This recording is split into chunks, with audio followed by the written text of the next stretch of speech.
जय हिंद दोस्तों, my name is Rohit. Himalayan study point में आपका एक बार फिर से स्वागत है। पिछली वीडियो में हमने कॉमन नाउन और प्रॉपर नाउन के बारे में पढ़ा था। आज हम पढ़ेंगे कलेक्टिव नाउन के बारे में। वीडियो को शुरू करने से पहले आपसे रिक्वेस्ट है कि ज़्यादा से ज़्यादा स्टूडेंट्स के साथ इस वीडियो को शेयर करें। तो आइए वीडियो को शुरू करते हैं। सबसे पहले कलेक्टिव नाउन किसे कहते हैं। तो पिछली वीडियो में मैंने आपको बताया था कि जो ऐसे शब्द जो किसी समूह को दर्शाते हों, समूह की ओर संकेत करते हों, वो सारे के सारे जो शब्द हैं वो कलेक्टिव नाउन कहलाते हैं। जैसे कमेटी। अब कमेटी एक ऐसा शब्द है, इसमें एक समूह है, क्योंकि इसमें कुछ सदस्य हैं, सदस्यों का समूह है, उसका नाम है कमेटी। तो कमेटी जो है वो एक कलेक्टिव नाउन है। ऐसे बहुत सारे शब्द हैं। तो अब मैं यहाँ पर कुछ सेंटेंस लिखूंगा, आपने बताना है कि इनमें से कौन सा सही है और कौन सा गलत है। उसके बाद मैं आपको इसका रूल समझाऊंगा। तो सबसे पहले हमारा पहला सेंटेंस है, a team of players is coming. दूसरा है, a team of player are coming. उसके बाद तीसरा है, the team of players is coming. और चौथा है हमारा last, the team of players are coming. अब आप बताओ कि इनमें से कौन से सही है और कौन से गलत है। A team of players is coming, a team of players are coming, a team of players is coming, the team of players is coming और the team of players are coming. इनमें जो पहले वाला है, a team of players is coming, ये जो पहले वाला सेंटेंस है ये बिल्कुल करेक्ट है। दूसरा भी गलत है, तीसरा भी गलत है और चौथा भी गलत है। सिर्फ इनमें से पहले वाला सही है। अब ये कैसे सही हुआ, अब इसका रूल लिखो, आप नोट कर लो कॉपी के ऊपर। तो मैं अब आपको इसका रूल समझाता हूँ। तो ऐसे सेंटेंसेस को कैसे लिखते हैं, तो सबसे पहले ए से शुरू होते हैं ऐसे sentence. A plus collective noun plus of plus noun plural लगता है, और जो वर्ब है वो भी प्लूरल होती है। तो ये है इसका रूल, इसको आप नोट कर लें कॉपी के ऊपर। सबसे पहले ए, उसके बाद कलेक्टिव नाउन। जैसे टीम क्या है, कलेक्टिव नाउन है, तो ए के बाद लगा कलेक्टिव नाउन। कलेक्टिव नाउन के बाद लगेगा हमेशा of, a team of, a committee of, ठीक है। तो अ टीम ऑफ, उसके बाद जो नाउन है वो लगेगा हमेशा प्लूरल लगेगा, वो सिंगुलर नहीं होगा, प्लेयर्स होगा ना कि प्लेयर, ठीक है। तो जो ये प्लेयर वाला था ये तो वैसे ही गलत हो गया, क्योंकि यहाँ पर नाउन जो है वो हमेशा प्लूरल ही लगेगा, अ टीम ऑफ प्लेयर्स। उसके बाद जो वर्ब है वो लगेगी, सॉरी यहाँ पे प्लूरल नहीं होगा, यहाँ पर है सिंगुलर। वर्ब जो होगी वो हमेशा सिंगुलर लगेगी, तो आर नहीं होगा, इज होगा। अ team of players is coming, इसलिए ये सही है। ये दो लास्ट वाले तो ऐसे ही गलत हो गए, क्योंकि ये द से शुरू हुए हैं और जो ऐसे सेंटेंसेज हैं वो ए से शुरू होते हैं, अ टीम ऑफ प्लेयर्स। और जो वर्ब है, इसको याद रखना कि जो वर्ब है वो लगती है सिंगुलर ना कि प्लूरल। प्लूरल जो है वो नाउन लगता है, वर्ब लगती है सिंगुलर। ओके, तो इसको कर लो आप नोट।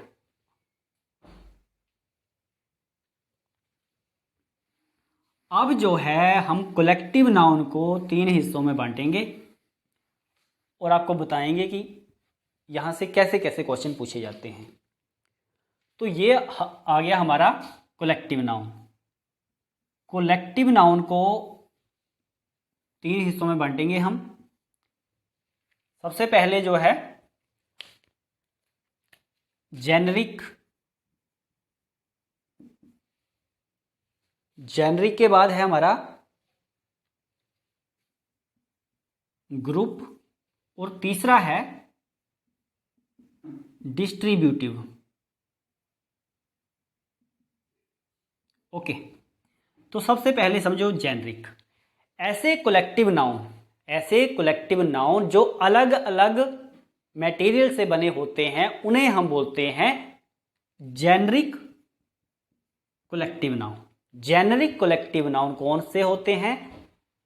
ऐसे कलेक्टिव नाउन जो अलग अलग मटेरियल से, अलग अलग भिन्न भिन्न वस्तुओं से मिलकर के बने होते हैं।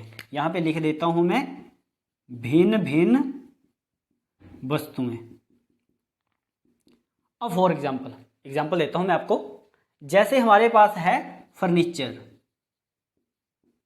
अब फर्नीचर जो शब्द है, फर्नीचर क्या है? कलेक्टिव नाउन है, लेकिन ये जेनेरिक कलेक्टिव नाउन है, क्योंकि जो फर्नीचर है वो अलग अलग वस्तुओं से मिलकर बना हुआ है। जैसे मान लो कि एक टेबल है। अब टेबल को क्या आप फर्नीचर बोल सकते हो? नहीं बोल सकते, ठीक है। अब मान लो कि कुर्सी है, कुर्सी को आप फर्नीचर नहीं बोल सकते। फर्नीचर जो है, मान लो कि कमरे में कुर्सी भी है, चेयर भी, मेज भी है, फिर मतलब अलमारी भी है, बेड है, मतलब आप उन सभी को मिलाकर के बोल सकते हैं कि ये फर्नीचर है, लेकिन आप अकेले अकेले को नहीं बोल सकते कि ये फर्नीचर है। तो मतलब ये भिन्न भिन्न वस्तुओं से मिलकर बना है, इसलिए ये है जेनेरिक कलेक्टिव नाउन। और ये जो है जेनेरिक कलेक्टिव नाउन जो होते हैं, हमेशा ये सिंगुलर लगते हैं, सिंगुलर होते हैं, और सिंगुलर ही इनके साथ वर्ब लगती है। सिंगुलर होते हैं ये, और इनके साथ जो वर्ब लगती है वो भी सिंगुलर ही लगती है। फर्नीचर का हम फर्नीचर्स नहीं कर सकते, फर्नीचर के साथ हम ऐसा नहीं लगा सकते। ओके, फर्नीचर जो है अपने आप में कंसेप्ट है। ओके, फिर जैसे मान लो कि सीनरी है, SCENARY, जो सीनरी शब्द है। अब सीनरी क्या है? अब आप किसी गमले को तो नहीं बोल सकते देख करके कि क्या बढ़िया सीनरी है, ठीक है। गमला तो गमला है। सीनरी के लिए अच्छा मौसम होना चाहिए, बादल होने चाहिए, बारिश का मौसम होना चाहिए, मतलब ये सारी कंडीशनें फुलफिल होंगी तब बोल सकते हैं कि वाह क्या सीनरी है, ठीक है। लेकिन गमले को आप सीनरी नहीं बोल सकते, और सीनरी को आप इसका प्लूरल नहीं बना सकते कि सीनरी के साथ IE बाई को हटा करके आपने IES लगा दिया, IES लगा दिया, तो ये गलत हो गया। आपने ये याद रखना है कि जो जेनेरिक कलेक्टिव नाउन होते हैं भिन्न भिन्न वस्तुओं से मिलकर बनाए जाते हैं, बनते हैं, और ये हमेशा सिंगुलर होते हैं, और सिंगुलर ही इनके साथ वर्ब लगती है। ओके, तो ये तो हो गया हमारा जेनेरिक कलेक्टिव नाउन। अब आ गया हमारे पास जो ग्रुप कलेक्टिव नाउन है, ग्रुप कलेक्टिव नाउन। अब ग्रुप कलेक्टिव नाउन कैसे होते हैं? ये जो होते हैं ये एक ही प्रकार के वस्तुओं से मिलकर बने होते हैं, एक ही प्रकार के, ठीक है। ये भिन्न भिन्न प्रकार के होते थे जेनेरिक, ये एक ही प्रकार के होते हैं। जैसे हमारे पास है पुलिस, पुलिस है, पार्लियामेंट है, ठीक है। ये क्या है? ये ग्रुप कलेक्टिव नाउन है, क्योंकि ये एक ही प्रकार के सदस्यों से मिलकर के बने होते हैं। अब देखो पुलिस, अब पुलिस में जो सदस्य होंगे वो एक ही प्रकार के होंगे, पार्लियामेंट में जो पर्सन होंगे वो भी एक ही प्रकार के होंगे। तो मतलब ये हैं सारे ग्रुप कलेक्टिव नाउन के अंतर्गत आते हैं, और ये हमेशा प्लूरल होते हैं, और इनके साथ जो वर्ब लगती है वो भी प्लूरल ही लगती है। जैसे फॉर एग्जाम्पल मैं यहां पर कुछ लिखता हूं, पुलिस इज कमिंग, और एक लिखा मैंने police, the police are coming.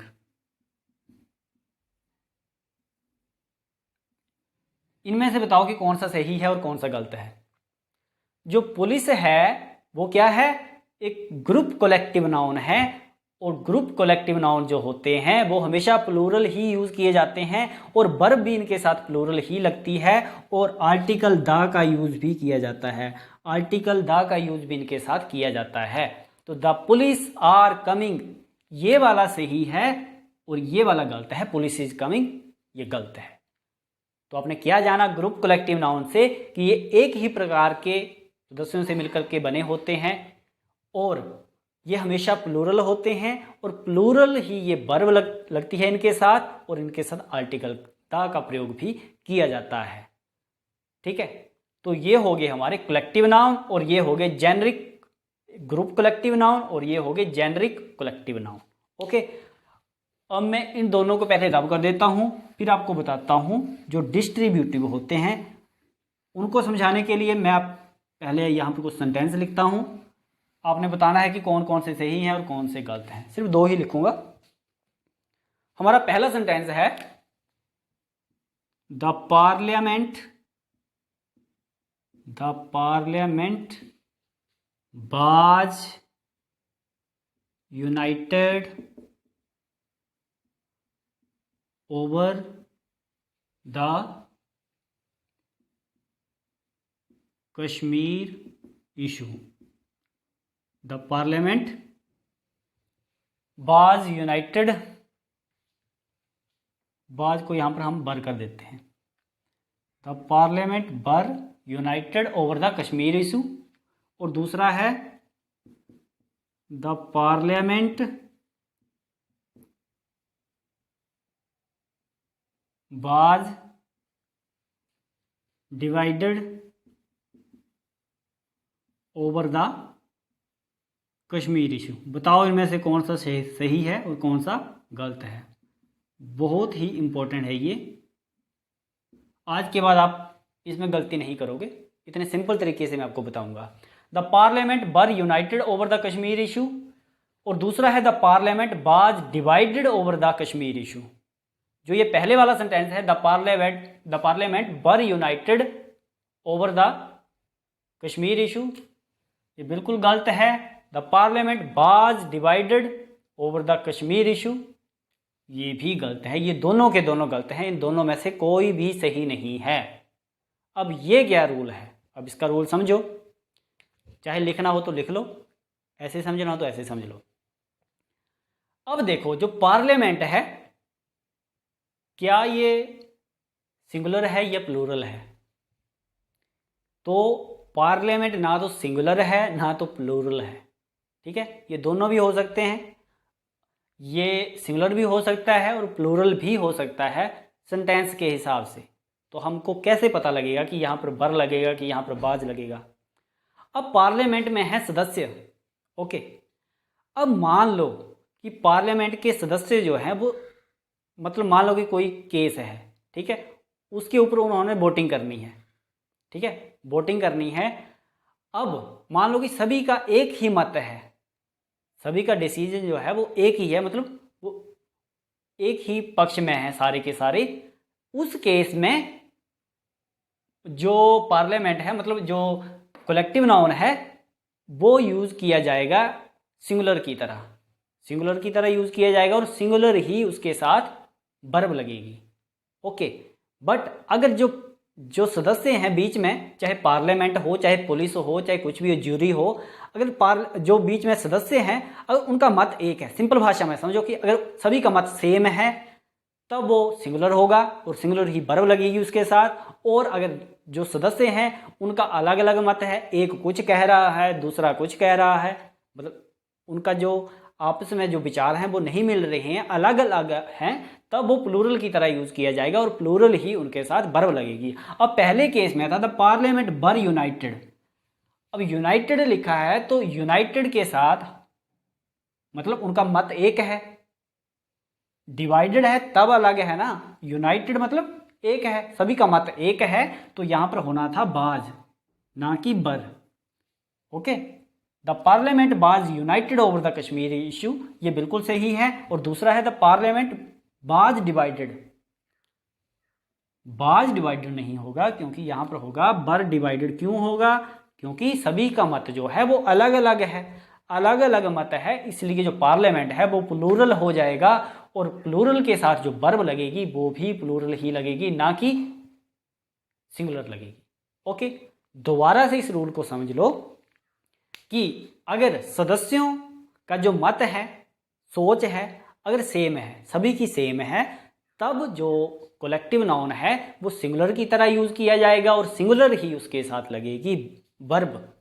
और अगर जो सदस्य हैं उनका मत अलग अलग है तो जो कलेक्टिव नाउन है, जैसे इस केस में पार्लियामेंट था, तो ये प्लूरल की तरह यूज किया जाएगा और प्लूरल ही इसके साथ वर्ब लगेगी।